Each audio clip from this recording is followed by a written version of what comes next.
One of the things that ties summertime bass and wintertime bass together is creek channels. And during the wintertime, they're going to end up in the creek channels, and they're going to use those creek channels to go back into the shallow water when the water warms up.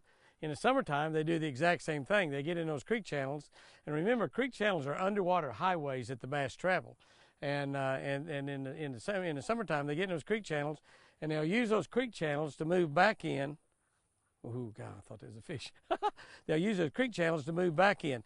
I caught virtually all of my fish today, virtually all of them, in creek channels. Now, I didn't catch them. The crappie was on the edge of a creek channel. The bass was on the edge of a creek channel. Then I'm talking about creek channels that were falling into 13, 14, 15 feet of water seemed to have been the key.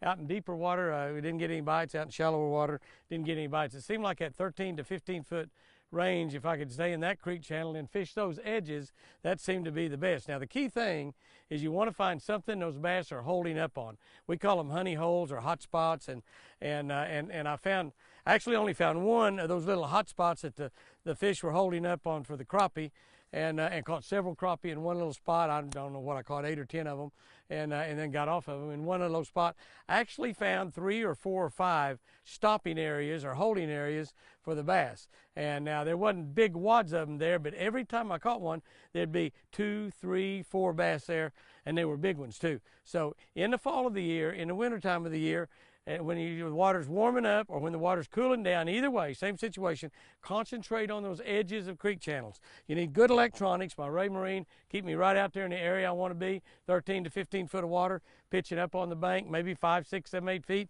working off of that edge. Great way to catch really big bass in the spring and in the fall.